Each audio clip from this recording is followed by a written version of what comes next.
We have long speculated that the Soulsborne games, namely Dark Souls, Bloodborne, Sekiro, and Elden Ring, share the same universe. There are the arch trees in 3 of the 4 games, Elden Ring's references to the land of Ashina and Sekiro, and of course the presence of characters like Patches and the Moonlight Sword. However, determining whether these things are meaningful connections that tell an overarching story or merely just Easter eggs and homages is difficult, to say the least. As far as I know, there has never been a single story element that unites these 4 games together. But today, I want to offer up that link. After recently completing all of the Miyazaki-era From Software games, I have become convinced that there is a secret god whose presence is felt in these 4 IPs. To use Elden Ring's terminology, it is an outer god. Just like the gods of rot or death, it is a personified force of nature, trying to influence world events. One that is antagonistic to the religious/political orders established by the likes of Gwyn from Dark Souls or Marika from Elden Ring.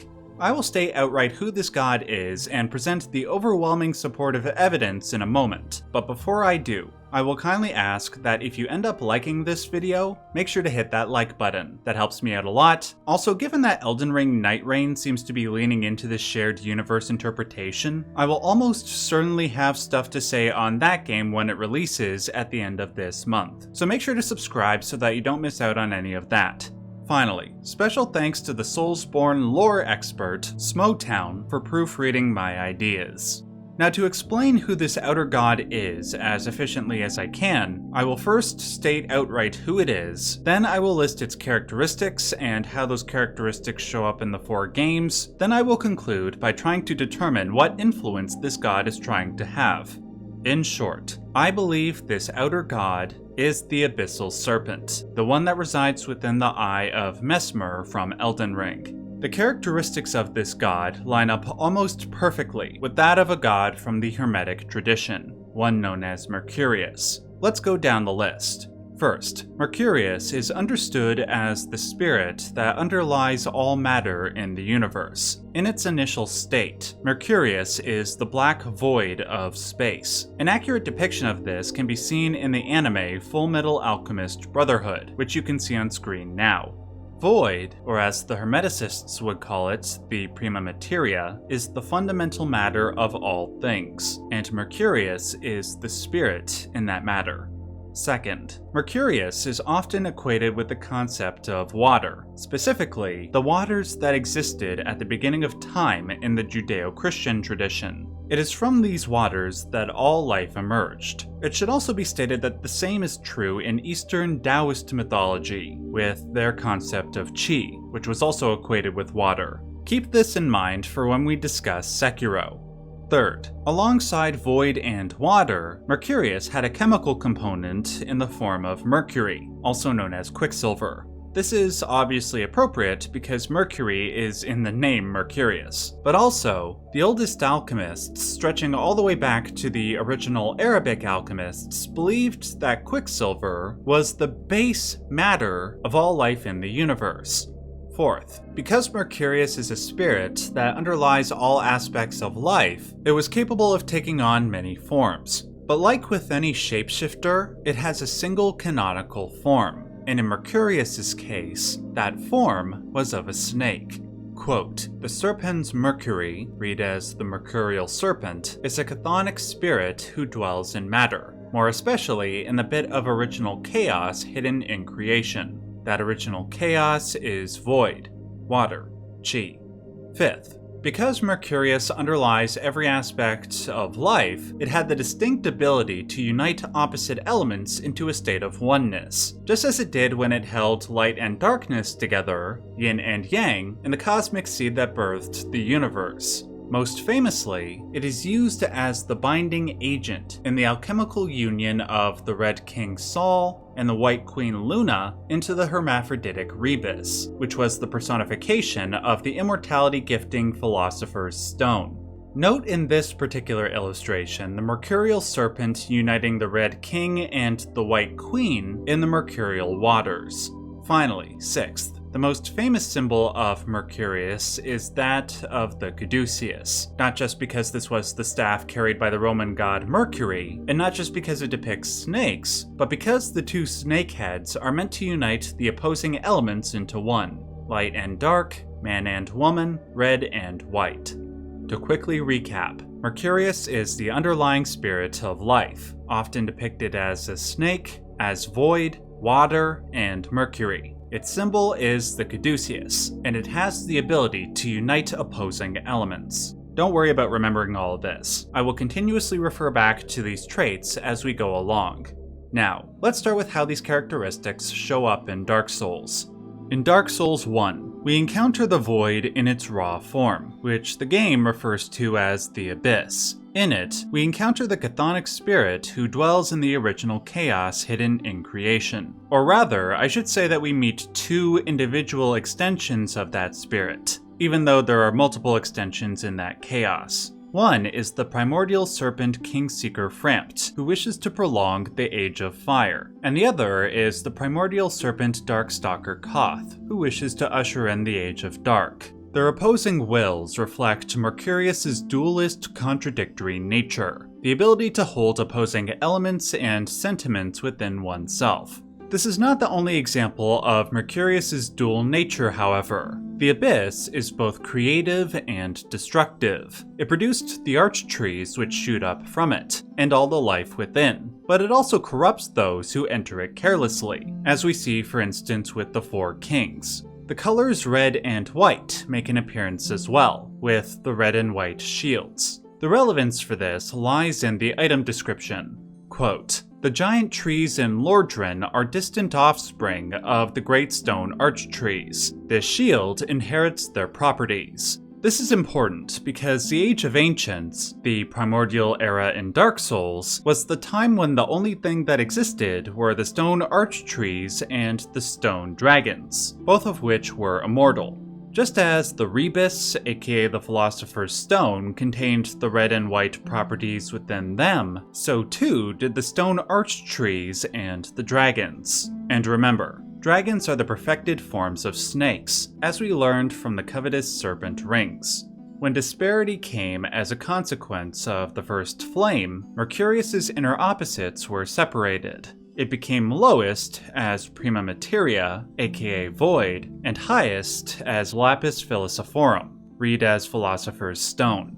To use Dark Souls' terminology, the underlying spirit of life became lowest as the abyss and the serpents that dwell within it, and highest as the stone dragons. But Dark Souls 1 isn't the only game from that IP that features Mercurius's presence. We see the Mercurial Serpent emerge in its void form in Dark Souls 3 via the Pus of Man. The underlying substance of life emerges from various NPCs and the Iudex Gundyr boss.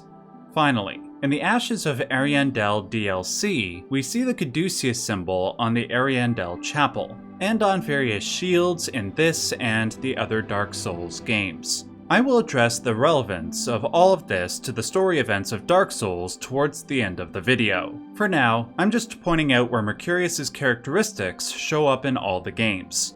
Moving on to Elden Ring. As I have already stated, I believe Mercurius and the Abyssal Serpent in Messmer's Eye are virtually the same thing. Like with the stone arch trees and stone dragons in Dark Souls, Messmer and the Abyssal Serpent also feature red and white properties within them. During the boss fight, the color of Messmer's snakes turn from red to white. Note also that the snake emerges out of nowhere, out of what appears to be a blackish void, and then disappears into that same void.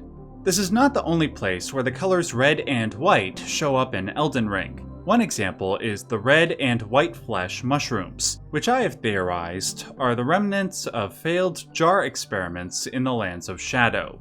When the bodies of men and women failed to merge together, their corpses were left behind, and the red and white flesh mushrooms sprouted forward after their bodies decomposed in the ground. Those that remained alive as living failures, no pun intended, will attack their enemies with a mercurial serpent emerging from within.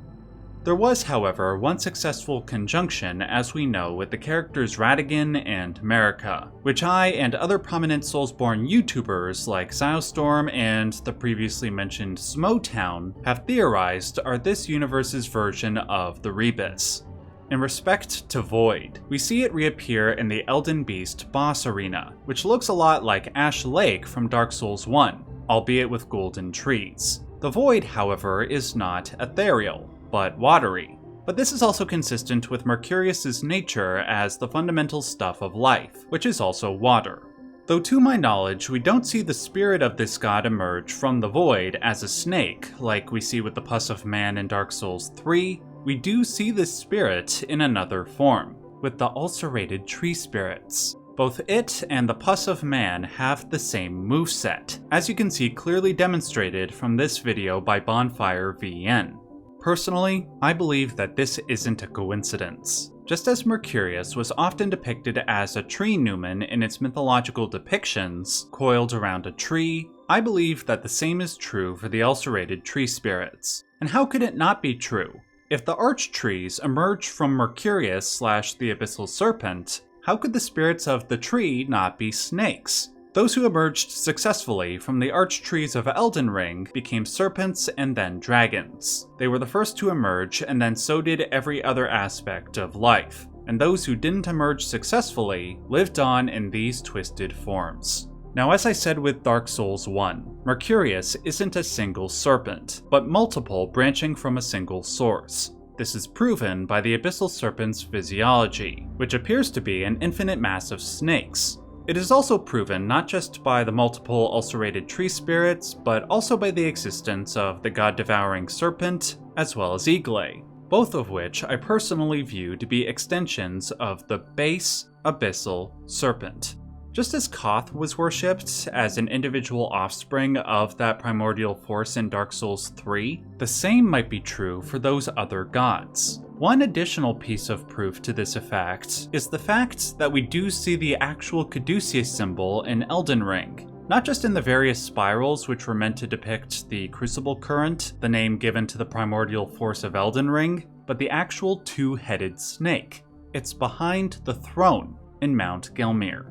Maybe the Abyssal Serpent Mercurius was the ancient serpent deity of the forgotten religion practiced on Mount Gelmir, as the description for the serpent god's curved sword suggests. Finally, before we move on to Bloodborne, Elden Ring also has the Silver Tears, which not only appear to be made out of Quicksilver, Mercurius's chemical aspect, but also have Mercurius's ability to transform into a variety of shapes and sizes, including humanoids, weapons, and the Silver Spheres. We also have the Larval Tears, which are dropped by enemies that also transform, like the Cowering Noble who transforms into a Lion Guardian in the Altus Plateau, the Noble in Caelid who transforms into a Troll, this Noble in Limgrave who transforms into a Lesser Rune Bear, and of course the Mimic Tier boss. I used Quicksilver / Mercury as the last example for my Elden Ring section because it's an effective transition into my Bloodborne section. First and most obvious is that Quicksilver can be extracted from one's blood in order to make bullets. This suggests that Mercurius is also the fundamental matter in Bloodborne.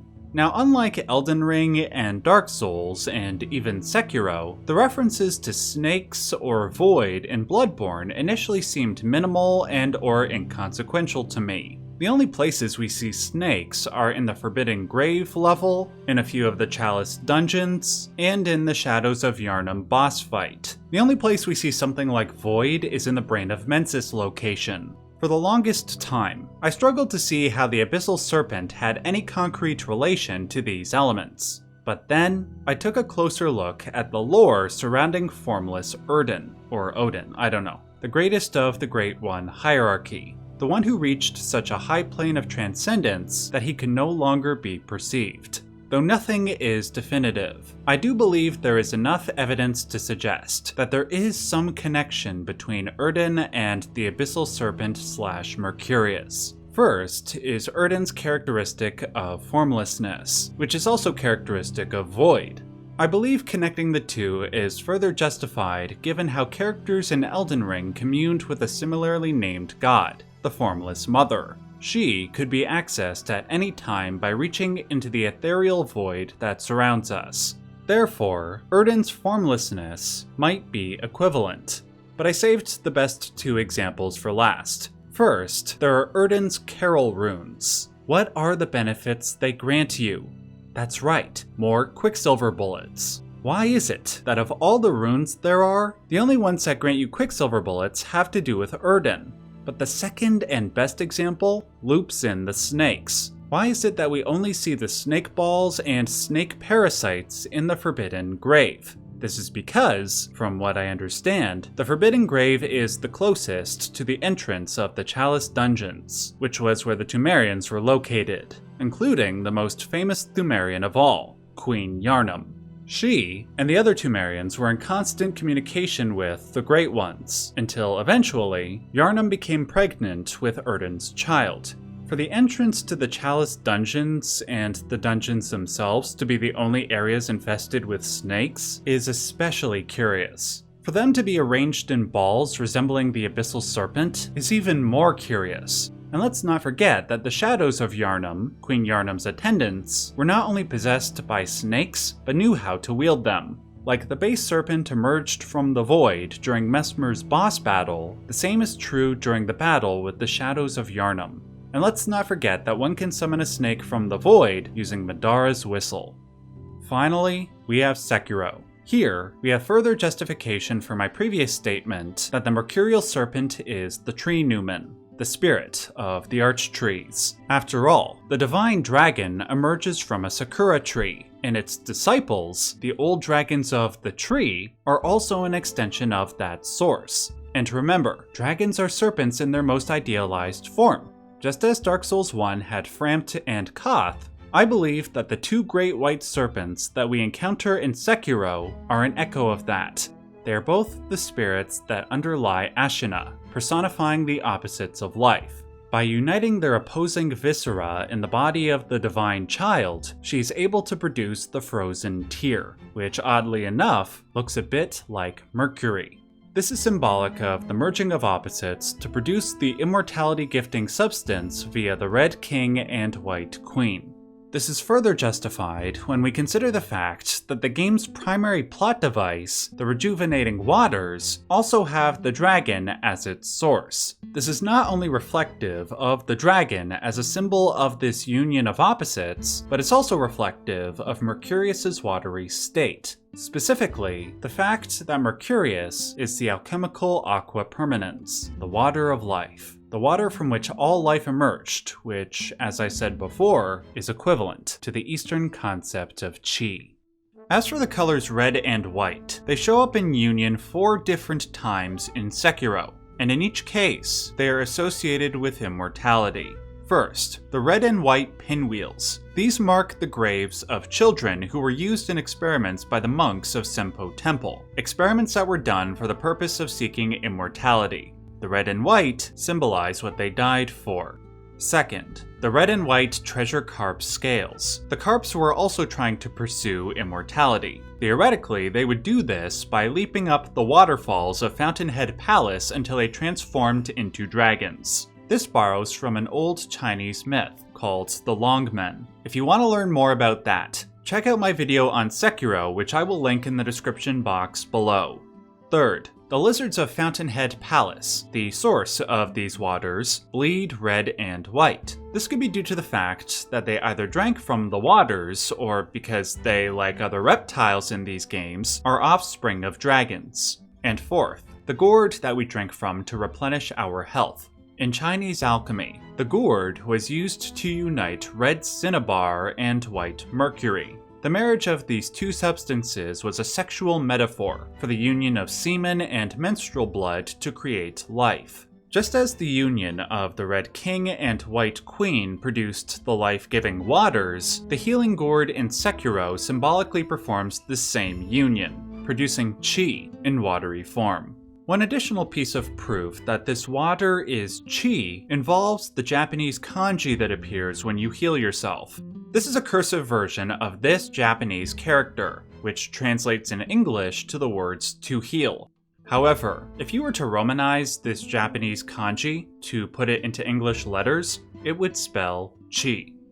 Now, if we accept that all these elements are evidence of Mercurius, or rather the Abyssal Serpent as an outer god, then one question remains. What are the Abyssal Serpent's intentions? What influence is it trying to have on the world of these games, if it's trying to have any influence at all? Well, if we go with my theory that the Abyssal Serpent is an outer god, a force of nature, like the gods of rot, death, frenzy, and others in Elden Ring, I think it would make the most sense to say that the Abyssal Serpent is the god of balance, a god who's trying to restore the natural order of things when that order has been disturbed. In the Dark Souls series, we already know that this order was disturbed when Lord Gwyn intended to continuously prolong the Age of Fire to stave off the Age of Dark. Throughout the 3 games in that series, there were various attempts made by organizations that appear to be doing the bidding of the Abyssal Serpents in order to restore that balance. In respect to Dark Souls 1, I believe that was Velka, Goddess of Sin. In Dark Souls 3, that was the 3 sisters that founded the Sable Church of Londor, particularly Sister Frida, who resides within the Ariandel Chapel that features the caduceus symbol on its gates, as well as a statue of who is suspected to be Velka within. In Elden Ring, the Abyssal Serpent appears to be trying to upset the Golden Order established by Queen Marika. She removed the rune of Destined Death from the Elden Ring, paralleling Gwyn's suppression of Dark. In an ironic twist of fate, one of the progeny of the Red King Radagon and White Queen Marika was Mesmer. Just as the Rebus/Philosopher's Stone produced the mercurial, life-giving substance, Radagon and Marika gave birth to a son with the spirit of Mercurius, the Abyssal Serpent, within. Just like when the Serpent God of the Lands Between was branded as a traitor to the Golden Order, and any worship of it was suppressed, Marika suppressed the serpent within Mesmer's eye with a seal. Outside of this struggle, the remnants of the Abyssal Serpent's worship can be seen through the merging practices which were done, at least partially, to bring the individual parts of Mercurius into the world. The most important example of this, I think, is with Igle, whose skin we see in Bonnie Village, a place where the jar merging was practiced. In respect to Bloodborne, the natural order is upset by the discovery of the old blood from the Great Ones, which may or may not be some form of mercury due to its ability to transform those who ingest it into beasts, similar to the way the larval tears function in Elden Ring. It also had a somewhat transformational effect on the Byrgenwerth scholars, whose bodies appear to be dissolving into a mercurial state. Unfortunately, it doesn't seem like there is an option to restore balance in Bloodborne. But like with all the other games, there is a way to transcend the fractured world that you are in. You can seek out Pale Blood, which may be the highest form of mercury to transcend the hunt. In Dark Souls and Elden Ring, one can bring their inner self into perfect alignment by becoming a dragon. Just as the mercurial serpent underlies all things, one can channel that energy through meditative practices until one reaches perfection. This was the path that was seemingly sought out by the likes of the Nameless King in Dark Souls 3, Aldia in Dark Souls 2, the members of the Dragon Cults, and maybe even the denizens of Mount Gelmir in Elden Ring. Unfortunately, as the Twinkling Dragon Headstone says in Dark Souls 3, the road to becoming like the dragons of old, the Stone Everlasting Dragons, is so long and arduous that only one can complete it. For everybody else, the promise of an immortality gifting substance is too corruptive. And so, as we see in Sekiro, it might be better for the power which accidentally drifted to Ashina to return to the land from whence it came, so it may no longer disturb the imperfect world of humans. Special thanks once again to Smotown and also Oclu Shady on Twitter for clearing up some things regarding Bloodborne. Remember to like this video if you liked it, and if you want to help ensure the continuation of analysis videos like this, please consider supporting me on Patreon or joining my YouTube membership section. I will leave links to both in the description box below. Until next time, remember to stay safe and stay yellow.